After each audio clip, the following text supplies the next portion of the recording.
روند صلح افغانستان وارد مرحله مهم شد. د افغان صلح خبرو په اجنډا کې به لومړیتوب څه وي؟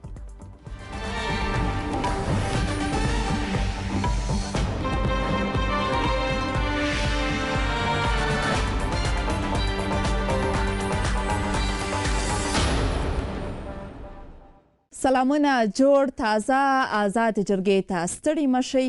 زه شازیه حیا یم.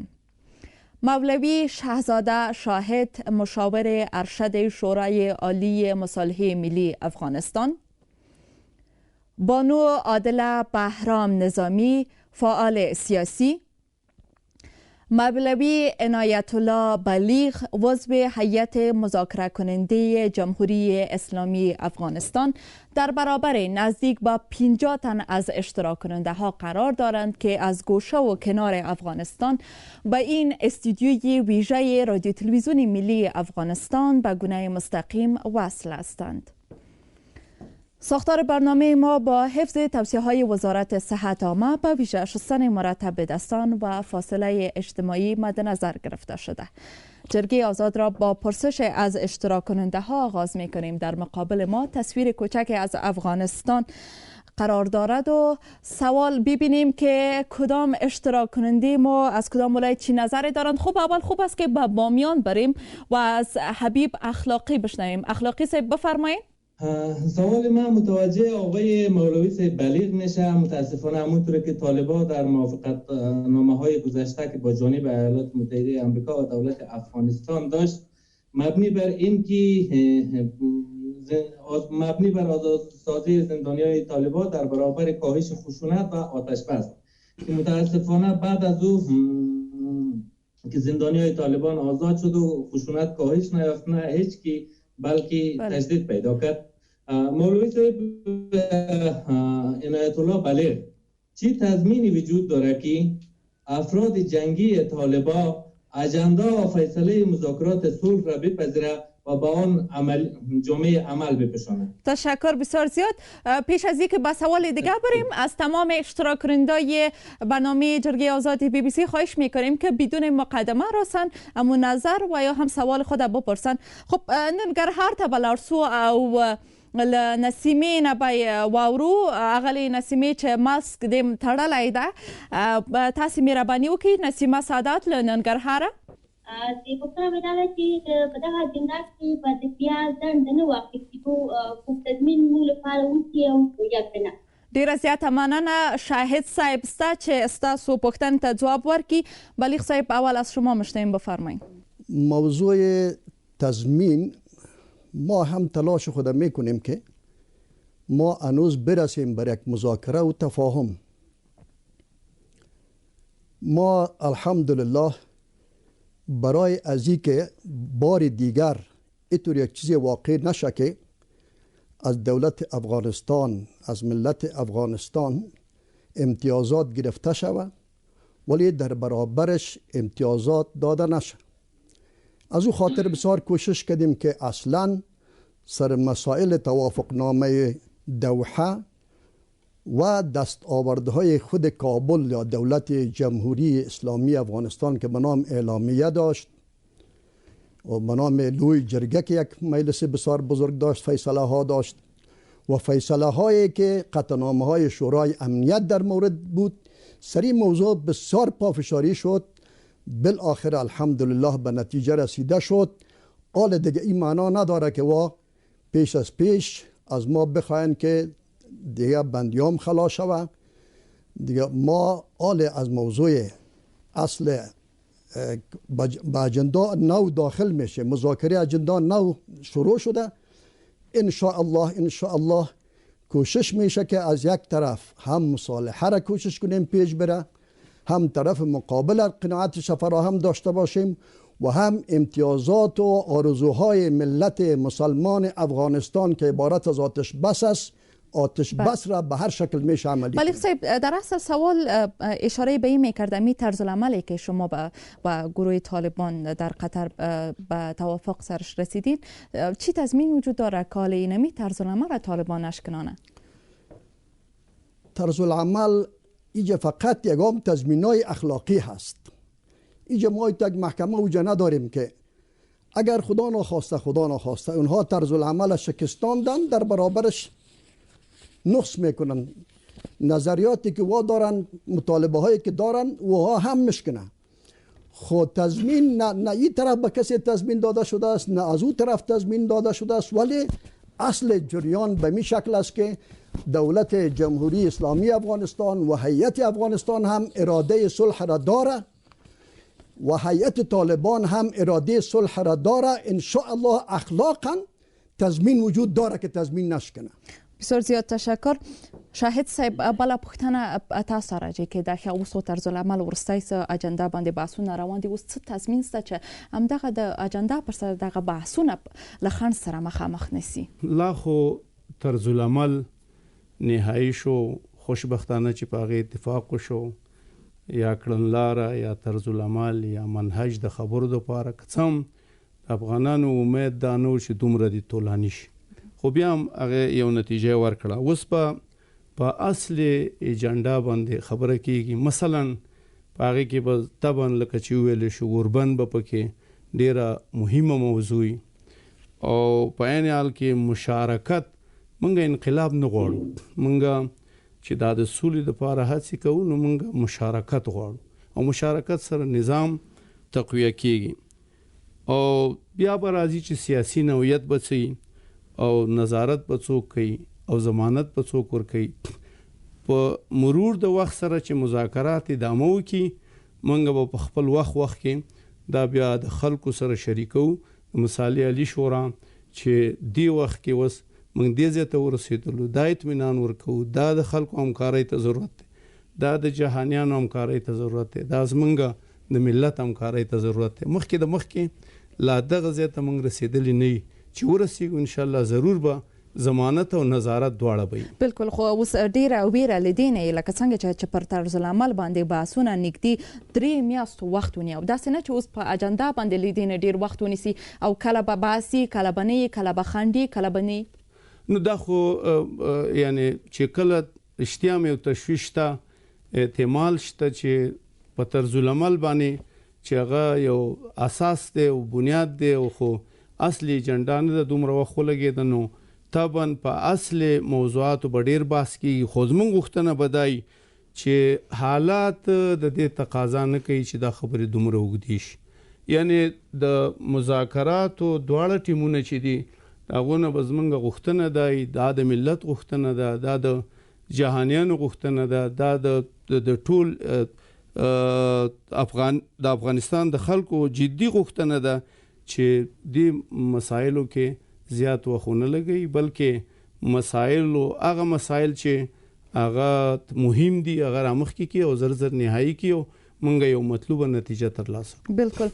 ببینیم که اشتراک کننده‌های ما که از ولایات گوناگون در اینجا با هم جمع شدند انتخاب کنیم که کی و از کدام ولایت سوال دارد. خب با بلخ میریم و از خانم شبانه میشنویم. خانم شبانه، سوال من بود که در این آجندا که جور می شود چقدر ارزشمند؟ بله. خب تا حد سوال بانو شبانه را شنیدیم. فکر کنم مشکل تکنیکی در اینترنتشان با وجود آمد. نگرانیشان در مورد گنجانیدن مسائل زنان در آجندا بود. یک سوال دیگه میگیریم. یا بله پختنه بم واخلو پکتیا ولایت پلارس او خاغلی حقمل نباورو. خاغلی حقمل پکتیا ولایت نه، حقمل مسعود زیل پکتیا ولایت نه. تاسو مهرباني وکړئ. زما پښتنه له بلیغ صاحب څخه ده. یو خوا پر جمهوریت او بل خوا پر امارت ټینګار کوي، که چیرته دواړه خواوې یو بل ونه مني نو معلومه ده چې مذاکرات به ناکامیږي، چې بیا به هم جګړه دوام کوي، چې جګړې دوام یوازې ولس ته زیان رسوي. نو هغه نه وروسته ولس ته څه پکار دي؟ ډیره زیاته مننه.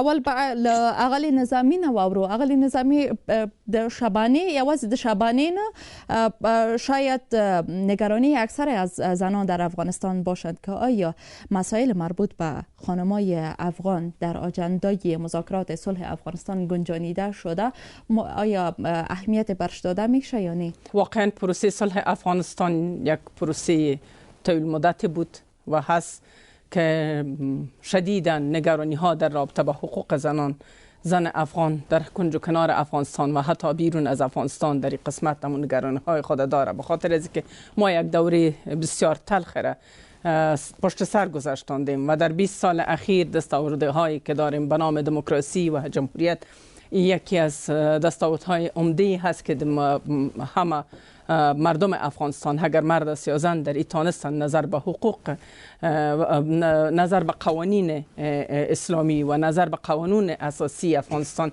اینا فعالیت هایی داشته باشند.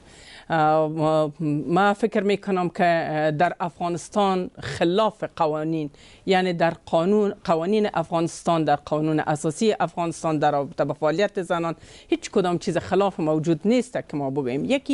یکی روش کاری هست و طرز استفاده از قوانین هست که قانون به مو جایش تطبیق نشده یا از قانون سوء استفاده شده. این مسائل یک طرف است، اما میایم سر از این مسئله که ها در آجندا هی گنجانیده شده یا باید گنجانیده شده. شما من اول در این نظر هستم که مرد زن افغانستان کلش مسلمان است و کلش یک افغان است. اگر ما این دو جنس از هم جدا میکنیم یک اشتباه هست، به خاطر از اینکه شما یک مادر را نمیتونین از اولاداش در یک فامیل جدا کنین و وقتی که یک پدر مادر و اولادش ضرورت به پدر مادر خود داره و پدر اگر مادر از خانه بیرون میکنه اولاد پدر به تنهایی خود تربیت کرده نمیتونه. پس افغانستان خانه مشترک همه ما هست. در اینجا اگر زنا از کنار زده میشه، شامل آجندا خو تکرار میکنم که اگر ضرور نباشه خو نباید شود، به خاطر از اینکه بس باید عمومی باشه نه جنسیتی. وقتی که باز ضرورت به این مسئله میشه، من فکر میکنم اگر نیمه پیکر از جامعه افغانی نادیده گرفته میشه، این یک صلح پایدار ما نباید انتظار داشته باشیم. یک حالت را باید منتظر باشیم که یک غوغای دیگه را سر بالا خواهد کرد. به هر صورت برای ما بسیار مهم این حرف است که ما در داخل افغانستان هجمای سیاسی، هجمای اجتماعی ما چقدر موجود هست و چطور میتونیم با یک اجماع کلی در داخل افغانستان صدای زن افغان باشیم، صدای مردم افغانستان باشیم. شما میبینین که متاسفانه اجماع داخلی ما، اجماع سیاسی ما را با بسیار کندی ها مواجه کرد. اگر امو اجماع در داخل افغانستان در بین سیاسیون یک صدا بلند میشد، ما طالب هم اقدر جرأت نداشت که اقدر به خاطر یک طرز العمل با ماها اینا طول بکشه. وقتی که یک اتحاد، یک اتفاق در داخل افغانستان بر یک صلح پایدار باشه، این مطمئن باشین که ما در آجندا سر مسائل اساسی افغانستان بسیار خوب بحث کرده میتونیم. اگر اینجا سلیقه‌ای برخورد شود، شخصی برخورد شود، زن افغان، جوان افغان، علمای کرام افغانستان اینا از بحث‌های اساسی دور میمانند یا سلیقه‌ای تعیینات میشه. بیاین که اساس بنیاد از این گفتگوها را آل شورای مصالحه مجبور و مکلف است که به دوش داشته باشه و این شورای عالی مصالحه مکلفیت داره که از تمام افغانستان اینا باید نمایندگی کرده بتونه. رهبران جهادی، رهبران احزاب که ما دین روز یک کمیته که اجلاس داشتن، ما احترام میکنیم، هیچ شک در شبه در هویت از اونا نداریم که اونا شخصیت های کم هستن. ما هیچگاه اینجا قاضی نمیشیم، قضاوت نمیکنیم، اما خواهش ما این هست که شورای عالی مصالحه ملی بسازین که تا بتانین در دوحه شما در صحبتایتان کامیاب شوین. بالکل، ډیر زیات مننه. شاهد صاحب که چیرې دغه د سولې خبرې له خنډ سره مخامخ کیږي او یا هم پایلې ته نه رسیږي، بیا افغان ولس ته څه پکار ده؟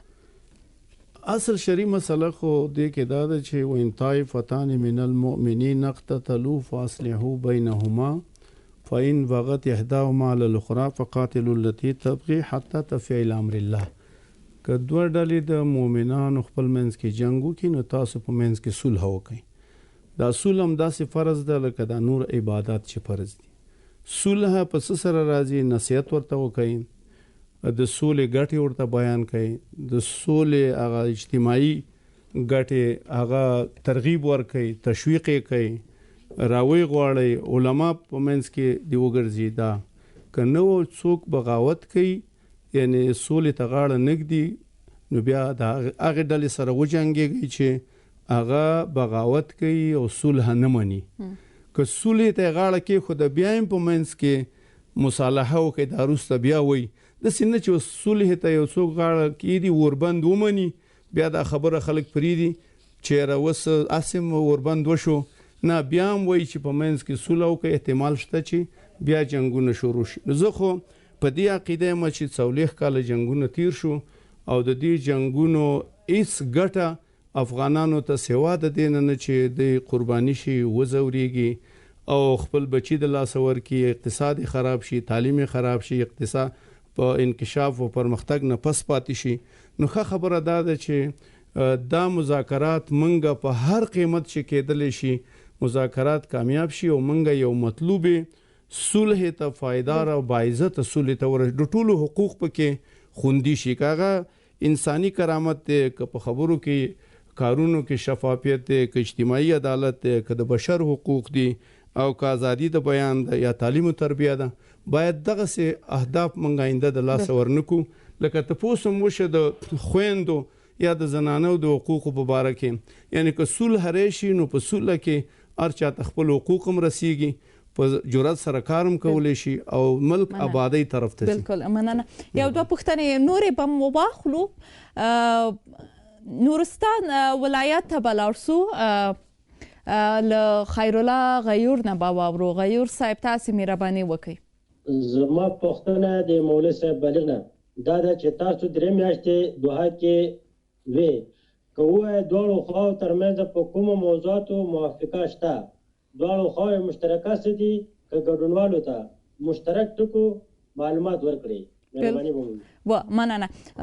بسیار سخت است در اینجا انتخاب کردن. اکثر از اشتراک کنندای ما از ولایت مختلف دستای خود بالا کردن و میخوایند سوال یا نظر خود بپرسن. خب با ولایت قندوز میریم و از منیره نبیزاده که دستان بالا کردین و چادر سرخ رنگ بر سر دارین شما بفرمایید.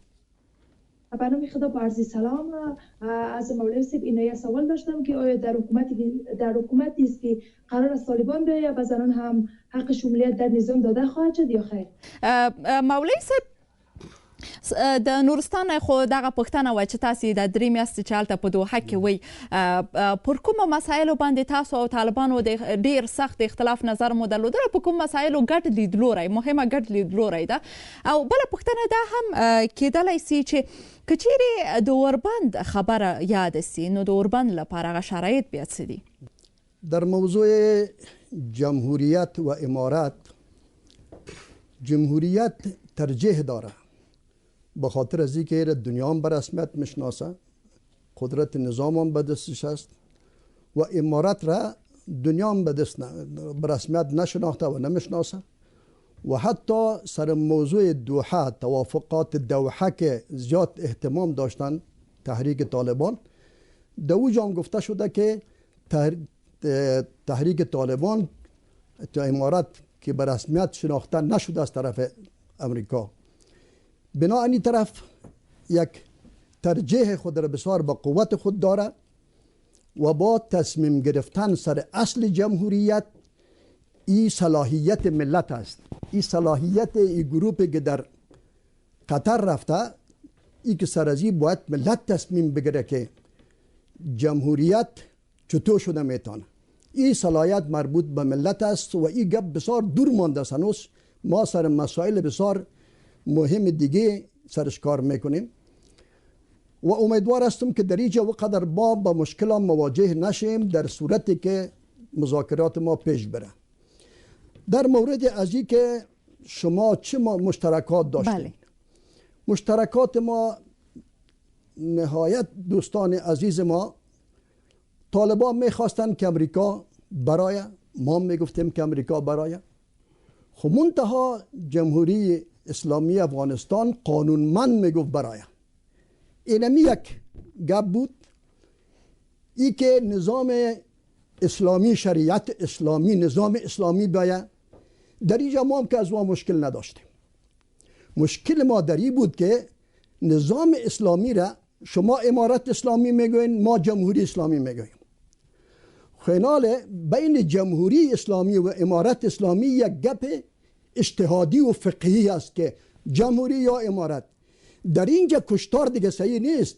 مجال بده که ما سرش گپ بزنیم، مجال بده که ما هم گپ نمیزنیم. شخصیت های بزرگ سیاسی اسلامی که در اینمی بخش نظام حکم در اسلام معلومات دارن، اینمی مردم سر اینمی موضوع جمهوری اسلامی یا امارت اسلامی گپ بزنن و سر موضوع سر جمهوری ملت گپ بزنن، سر موضوع تطبیق شریعت و نظام شریعتی سر از این باید شخصیت های اصلی گپ بزنن که در اینجا هم اختلاف نیست. اختلاف همه قدر است که اختلاف اجتهادی را ما علما میگیم که در اینجا دیگه جنگ روا نیست، مجال بحث است.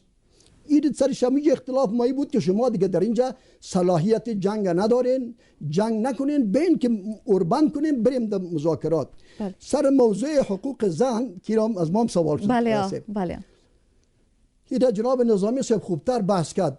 آل ما و طالبا زیاد اگر اختلاف تابال این مسئله نشده که سر مسائل حقوق زن اشتراک کنه یا نکنه. خوی جمهوری اسلامی افغانستان برای قانون اساسی داره و اسلام و میگن ما یک حقوق اسلامی برشان میتیم. شاید بحث ما سر میشه و که اونا بگن که ما تعلیم و تربیه زنها را به طور اختلاط قبول نداریم. ما هم نداریم، ما میره پیشنهاد داریم، مشکل نداریم. اینا ما هم برشان دیگه بانکشان موافق هستیم. در بعض مسائلی که اگر احیانا بعضی مسائل بین ما و زنها که مشکل پیدا شد، خود در اوجه اصل محک با دین است. حقوق اسلامی را بر زنان و با خواهران به هیچ وجه نه افغانستان و نه طالبان ایرا از ذهن خود کشیده میتونن و حقوق قطعا ثابت میتونن. بلیغ صاحب در مورد آتش بس چقدر مشترکات دارین و چقدر اختلاف هست در بین سر مسئله آتش بس؟ در مورد آتش بس اول گپ ما از دجندا که بریم از طرف جمهوری اسلامی افغانستان عنوان اصلی ما آتش بس است و این آتش بس جناب شاهی صاحب هم گفت این یک فرض قرآنی هست و ان طائفتان من اعوذ بالله من الشیطان الرجیم ان طائفتان من المؤمنین اقتتلوا فاصلحوا بینهما. مفسرین میگن اینجا فاصلحوا معناش اوربند است، معناش آتش بس است. با اینکه گپ پذیر بشنوی بازوجه صلح به عدالت است که پسان گفته وعدلوا واقسطوا، اوجا با پسان گفته است. اینجا قرآن میگه واجب است و هم منطق میگه که اوربند واجب است و هم پیشنهاد اولی جمهوری اسلامی افغانستان آتش بس است و هم دنیا تقریبا در این مسئله با اینمی پیشنهاد جمهوری اسلامی افغانستان و پیشنهاد اینمی هیئت مذاکره هم قرآن هم تقاضای ملت مسلمان افغانستان هم تقاضا و خواهش‌های دنیا دمیست که اوربند شود. و جانب مقابلتان چی میگه باز؟ تا بال ما از جانب مقابل اصلا خطوطی که برای اجندا باشه شاید دیروز پیش کرده باشن که ما نبودیم.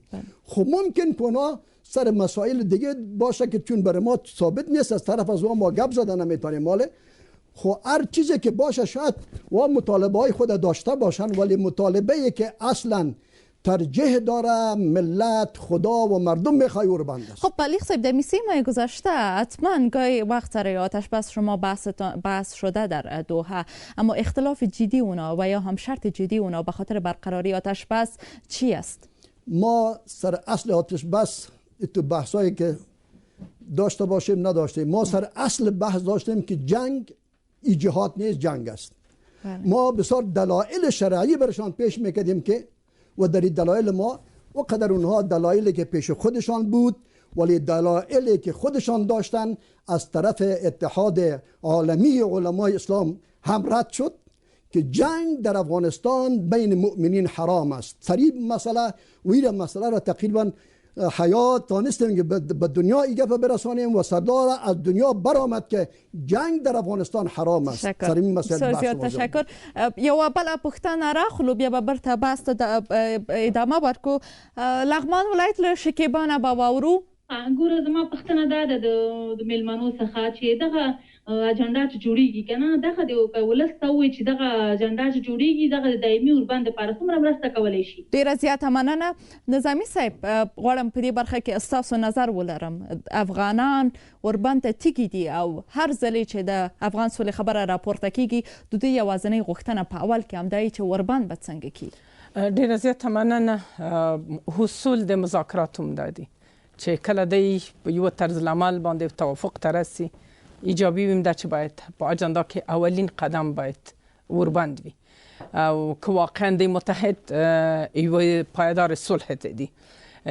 زه فکر کوم چې په جنگ کې هیڅ طرف که دولت دی او که طالبان هیڅ طرف دی برد نه لري او هیڅ جنگ نه دی بریالی شوی. هر جنگ په خپل ختم کې یو صلح لري او صلح د خبرو اترو د طریقه راتلی شي او هغه خبرې اترې هغه وخت شروع کړي چې هلته یو دایمي اوربند یا لنډمهال اوربند وي.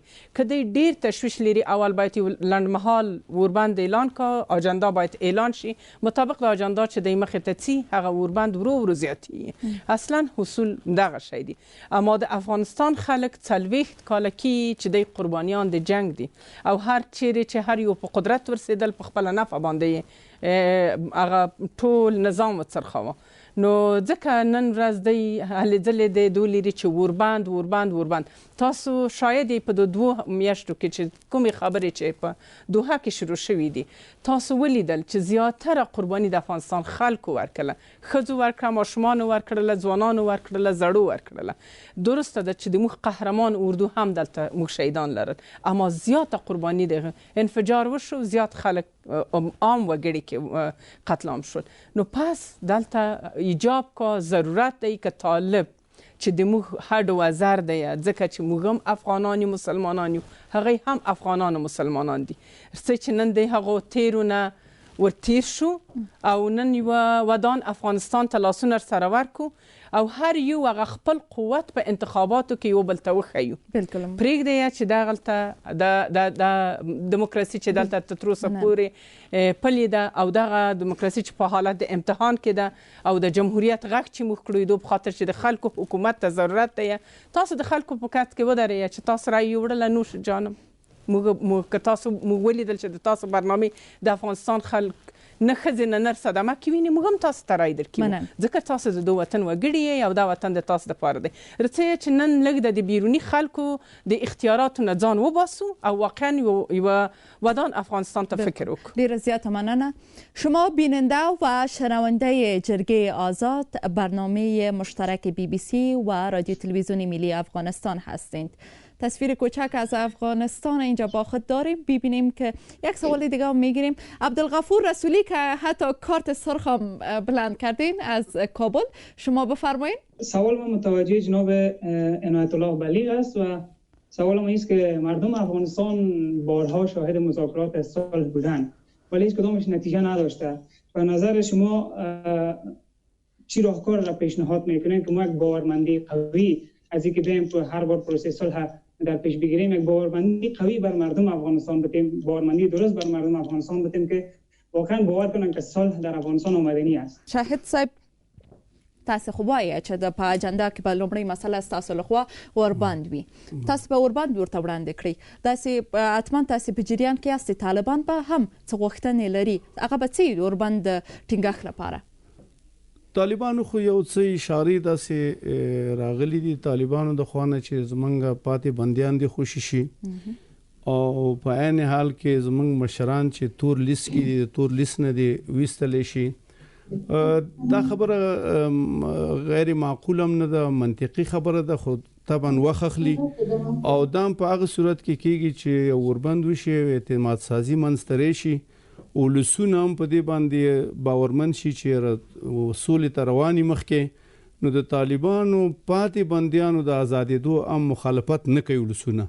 خو دغسې جنګ کې چې ګرم جنگ رواني او تلفات ورځ د بلې زیاتیږي او په دې کې دغسې غوښتنې د اوربند په مقابل کې مطرح کېږي، دا طبعا زمانګیر دي، وخت اخلي او چې وخت اخلي نو دلته جنګونو دا قربانیان هم زیاتېږي او ولسونه نور هم ناراضه کېږي او په سوله باندې بې اعتماده کېږي. شاهد صاحب تاسو وویل چې که چیرې طالبانو خوا نه همداسې غوښتنه وسوي تاسو ورسره مخالفت نه لرئ، اول به ستاسو غوښتنه څه ده؟ اول د ورباندې سي بیا به د دوی بندیان ورته خلاصوي که څنګه لکه مخکې غوندې د افغان سولې خبرو لپاره تاسو 15,000 طالب بندیان خوشي کړل، خو دلته افغانان نیوکه دا لري چې بندیان مو خوشي کړل، دلته ورباند هم نشته، تاوتریخوالی هم کم. افغانستان د جرګو وطن دی او ټول خلک په دې پوهېږي چې د دوو طرفونو مخالفت او جرګه منځ کې راشي نو اول په هغې کې ډزبند کوي یا جنګبندي کوي، بیا په هغې کې هغه یو طرف او بل ته چې بندیان بیا هغه خوشي کوي او بیا په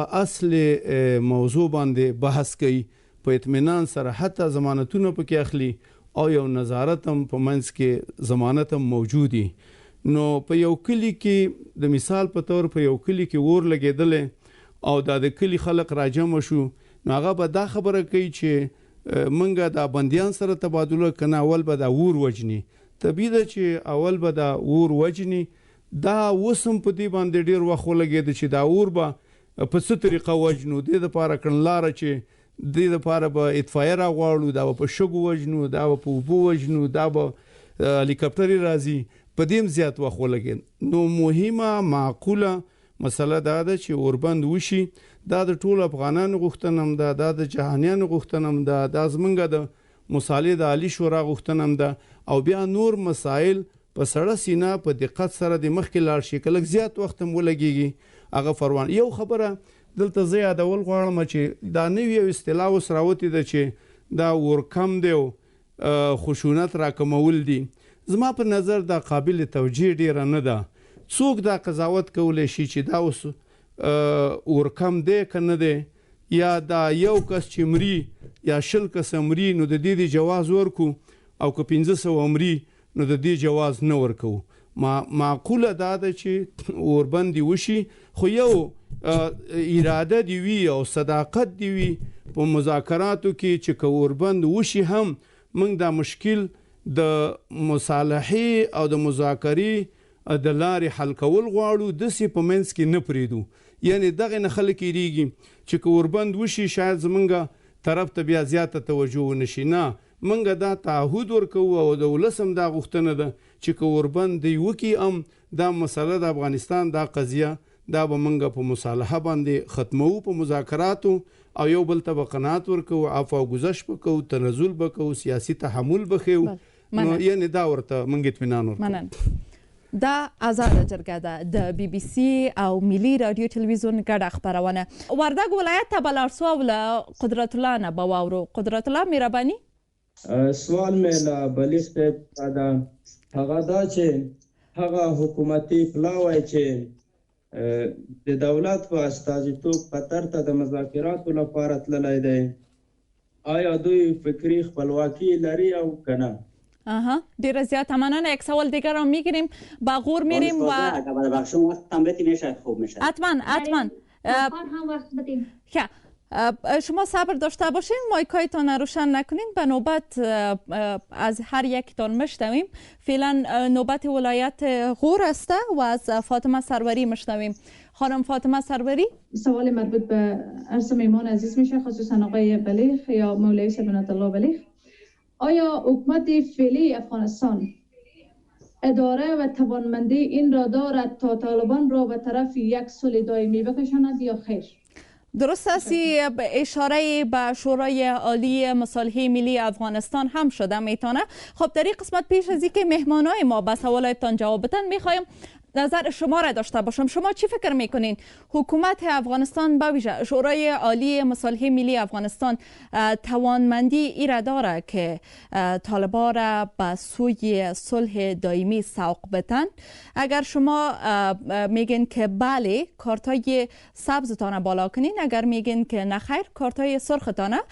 تاسو څه فکر کوئ چې افغان حکومت په ځانګړې توګه د مصالحې شورا د دې توانمندۍ لري چې طالبان سولې خواته راولي او په اوربند او سولې دوی قانع کړي؟ که چیرې تاسو وایئ چې هو، نو خپل شنه کارتونه پورته کړئ، او که وایئ چې نه د دې توانمندي نه لري نو سره کارتونه مو پورته کړئ.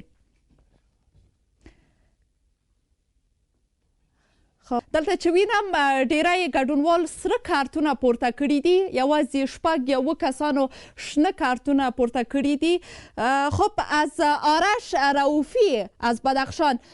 آرش صاحب، خود شما کارت سبز بلند کردین، شما به این باور هستین که حکومت افغانستان این توانمندی را داره؟ شکی نیست که حکومت افغانستان توانمندی را داره که زمانی که اگر به خواسته های طالبان و گفته های طالبان باید مد نظر صورت بگیره و گفته های طالبان قبول کنه، در شک میتونه که توانمند بشه. چون اگر دولت قدرت به طور مسالمت آمیز تقسیم شود و هر دو طرف بتوانند که از جنگ و کشته هایی که به مورد که دست بردار شوند، در این شکی نیست که میتونن. اگر زمانی که نخواهند که قبول نکنن، دولت خواسته های طالبان را قبول نکنه، که نخواهد که چیزهایی که در طالبان که میخواد او را قبول نکنه، به هیچ وجه. از زمانی که اگر میخواد که چیزی که دولت گفته های و طالبان را قبول کنه، این در این میشه که افغانستان و چیزهایی که در موجود است زنده باشین. تشکر، نظرتان شنیدیم. یک نظر دیگه، بانو عارفه از ولایت فاریاب کارت سرخ بلند کرده بودند، خوب است که از اونام بشنویم. خب بانو عارفه، شما چی فکر میکنین؟ به این نظر هستین که یعنی شورای عالی مصالحه ملی افغانستان نمیتونه؟ چرا؟ تشکر. اگر توانایی را می داشتم که با طالبان صلح کنن، اول 5000 زندانی را رها نمی‌کردند. اگر نتیجه 5000 زندانی را ما دیدیم که انفجار، کشتار، قتل بیشتر شد در افغانستان، پس قادر نیست که اونا با آوردن یا با رها ساختن زندانیان طالبان صلح در افغانستان وارد کنند. بسیار زیاد تشکر. بلیغ صاحب، حال شما بفرمایید. یک موضوع اوربند بود که سلام برای ما راجع بود سوالش. در بین بخاطر اوربند هیئت مذاکره، چون اول عنوان اجندام همیست پیش هیئت مذاکره جمهوری اسلامی افغانستان، استدلالام بسیار الحمدلله در این مورد قوی تر است که پیشتر هم عرض کردیم. باز اگر خدا خواست در مسئله اوربند رسیدیم، ترتیب و تجویز به این گرفته شده که هیئت‌های بسیار قوی از هر دو طرف برای حمایت از اوربند، برای نظارت از اوربند، برای رسیدگی بر مردم که خدمات اجتماعی بر مردم رسیدگی شود، در این قسمت انشاءالله کار زیاد روان است. اگر به توافق برسیم، زود ملت ما اینجا اعتماد خود پیدا کرده میتونه. موضوع باورمندی حال ما به این نتیجه رسیدیم، طالبان به این نتیجه رسیدن که هیچ افغان به هیچ افغان هم تسلیم نمیشه و در برابر خارجی هم تسلیم نمیشه، که نمیشه. باید یک موافقه را برسیم. به فکر ما باورمندی برای صلح از هر دو طرف موجود است و ان شاء الله صلح میایه. باورمندی وجود داره و در قبلا مذاکرات موجود بود و به این حد مذاکرات صلح پیش نرفته بود. حال مذاکرات صلح بسیار پیش رفته است، هیئت‌های بسیار قوی وجود داره، حمایت بین المللی از هر دو طرف وجود داره، اراده صلح در هر دو طرف ما میبینیم. ان شاء الله در قسمت باورمندی وجود داره. مشکل ان شاء الله که بسیار به طرف کم شدن روان است، ولی مشکلات در این مورد وجود داره دیگه.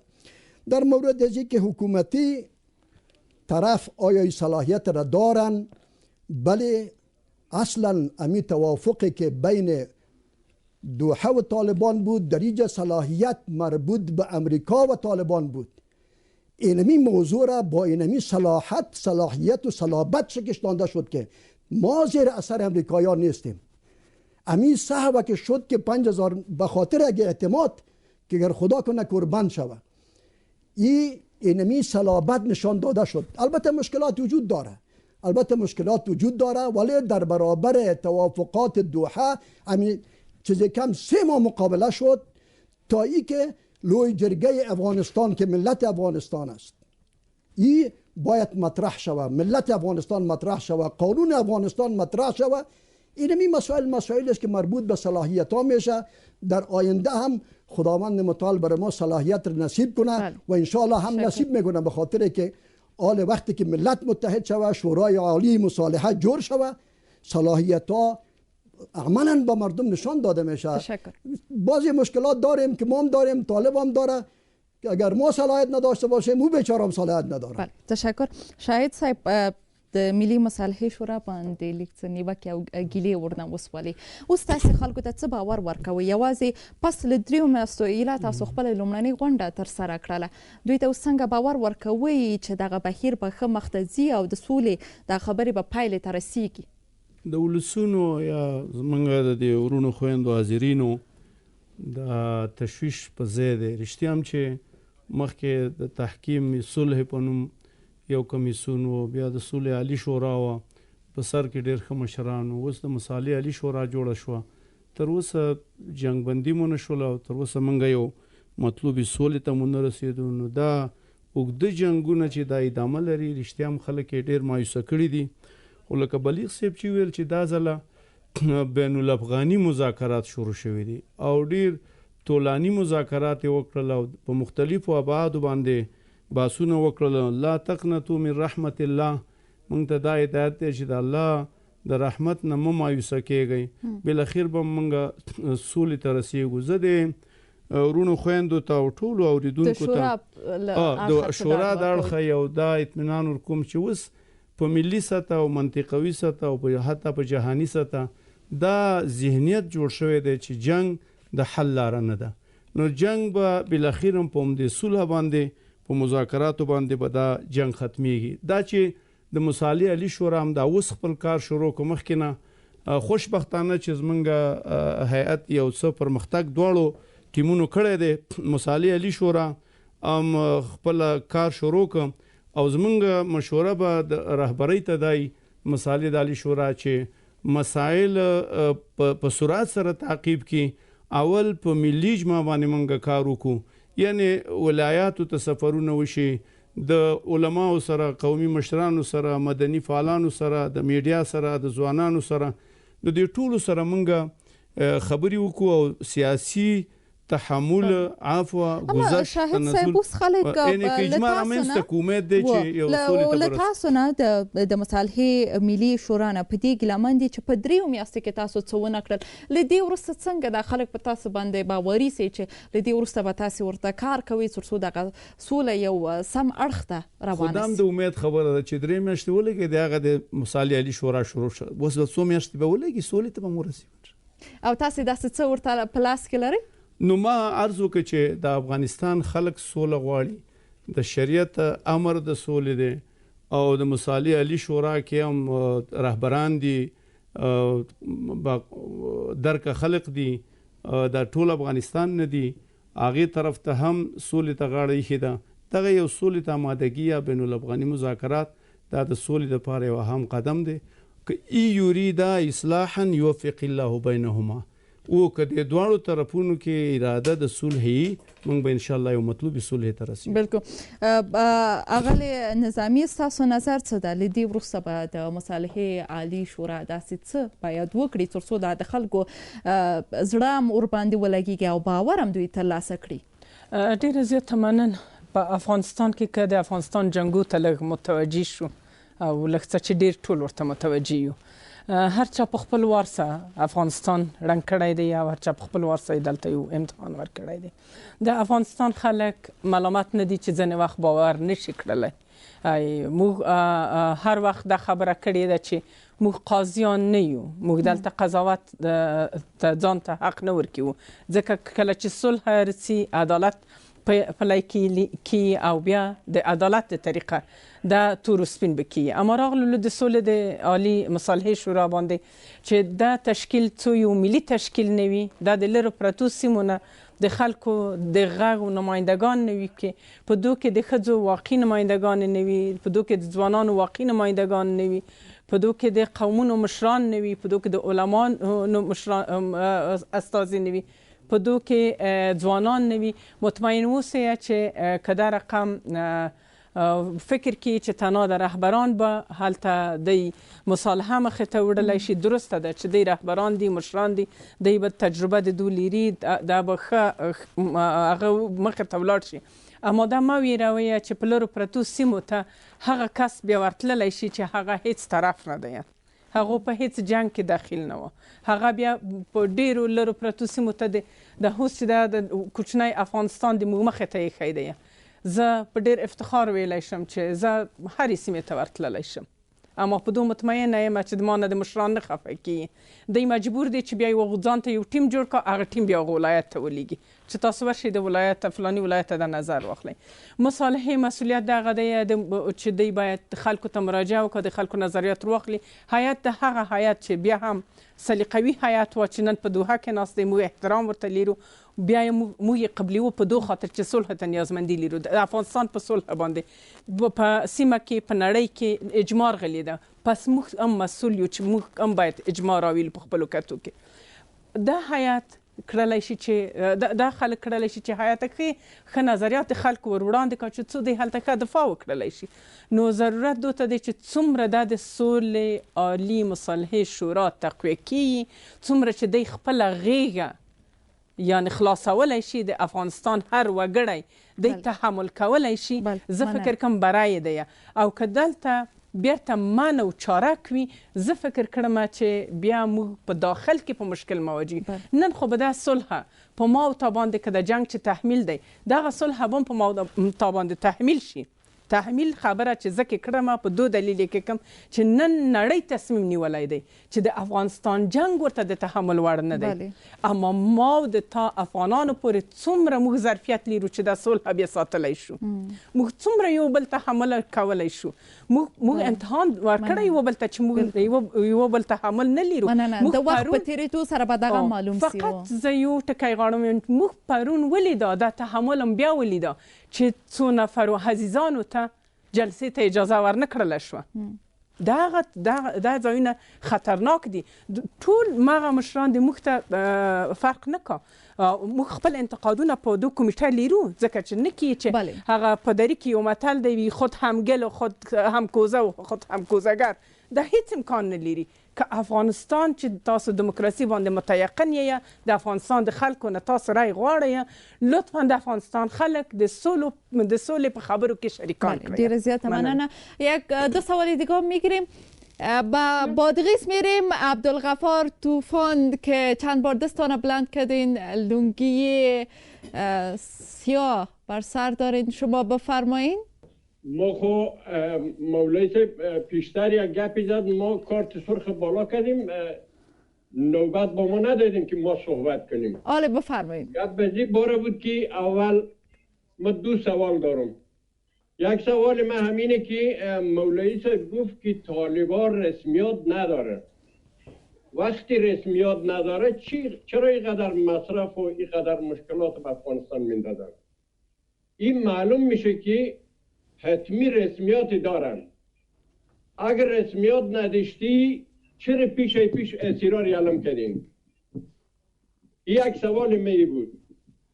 سوال دوم من اینه که بیشتر 2 ماه می شود که 2 تیم در دوحه وقت مردم افغانستان را گرفته و بودجه های بزرگی را به مصرف رسانده است. و نتیجه این نشست ها چی بوده و چی میشه و چی شد؟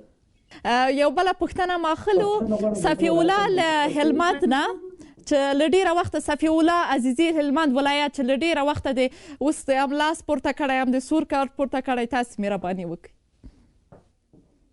سلامونه. زما پوښتنه د چې موږ د سولې کوم خبرې چې روانې دي، وخت کې چې د حکمتیار صاحب سره سوله وشوه موږ ډېر خوشحاله وو چې د حکمتیار صاحب په راتګ سره به جنګ یو څه کم شي. اوس د طالبانو سره د سولې خبرې کوم وخت چې د طالبانو سره د سولې خبرې روانې دي، موږ خوشحاله وو چې سوله به راسي، اوربند به راسي. متاسفانه هېڅ ونه شوه.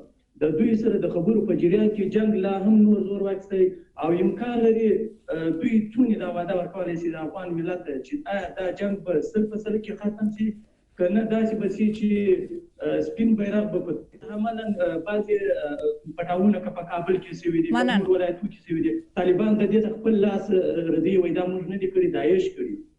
ولې افغانستان ته هره ډله راسي او بیا منن از تاسو پوښتنه مو واخیسته. بلیغ صاحب دو سوال از بادغیس مربوط شما میشد. بودجه زیاد مصرف شده 3 ماه، صلح کجاست؟ خب یکی خب موضوع رسمیت بود. بله از طالبان البته. و شکایتی که اکثر افغانا دارند که چرا قدر بندی ها را برشان آزاد کردین و هنوز جنگ جریان داره. خب بندی ها را خوال حیات آزاد نکرده. این سوال آمید به ما راجع نمیشه و برای حکومت راجع میشه که و چه جواب میتن و اونها جواب بدن، شورای عالی مصالحه جواب بده در وقتش. آمدیم در مورد رسمیت دولتی یک تعریف خود داره. همون رسمیتی که ما شما بینیم که به چشم دیده شود، رسمش خودش. مثلا دولت افغانستان رسما سفیر در پاکستان داره، پاکستان رسما سفیر در اینجا داره، هر کس هم میبینیش. شاید همونطور در امریکا داره، سفیر امریکا اینجا، سفیر افغانستان اونجا، در کل ممالک. این همونطور رسمیت نیست، ولی ما همراه شما موافق هستم که برای اینمی جنگ یک توانمندی ضرور است که اون توانمندی های خصوصی را از هر جایی که میگرن ما شما میفهمیم میگرن. خب جنگ ادامه میتن، در جنگ ادامه دادنشان توانمندی را برشان داده شده است، ولی موضوعی که به مذاکره باید بشه گپ از جنگ برای با این مسئله، این رسمیتی که خصوصی که دارند در مذاکره و در تفاهم و قدر ارزش نمی داشته باشه. هدف ما در این مورد می بود. موضوعی که بیشتر از 2 ماه اول خو اینمی صبر و تحمل اینمی حیات قابل قدر است. اگر مصرف شده است، مصرفشان هم سربالای دولت قطر است. اگر دولت قطر این تقاضا را میکنه خب بکنه. مصارف از طرف دولت قطر است، ولی مشکلی است که باید استدلال میشد، در غیر از او باید تسلیم میشد. در اول نظر ما این بود که توافق دوحه که طالب و امریکا کرده است او باب باشه برای مذاکره شما. فیصله لوی جرگه ملت افغانستان باب باشه برای مذاکره ما.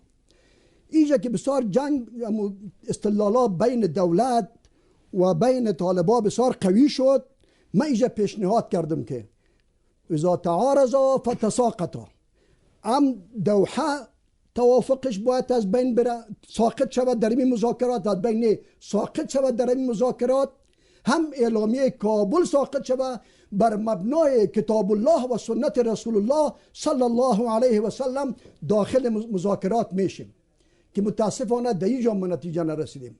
بناهن استدلال بود. موضوعی است که یک خانه را که ما شما جور میکنیم، او خانه که در مدت 8 ماه 9 ماه جور شود در یک روز خراب میشه.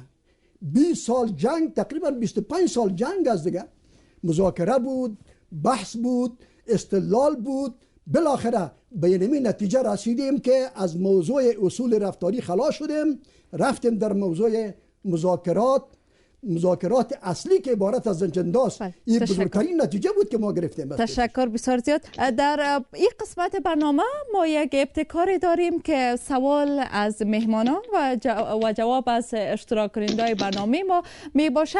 گپ دلتانه یکی از یک اشتراک کننده خودتان انتخاب میکنین و میپرسین. در خبران پدی برخی که اون وقت لرو چه سوال و یا هم پوښتنې بل میلمنو وي او ځواب به د ګډونوالو وي.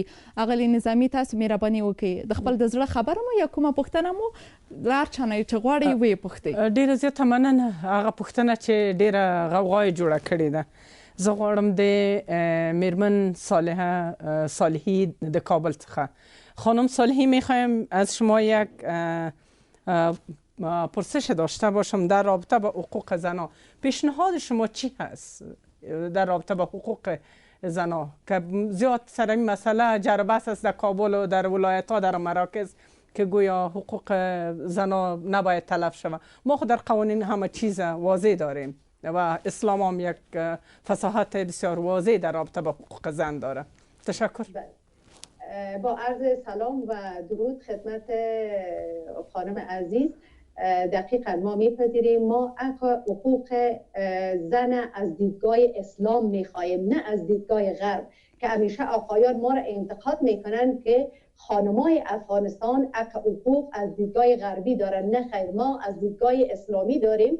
ما اک حقوق خود از دین محمدی خود میخواهیم و همچنان دستاوردهایی که ما در 2 دهه داریم.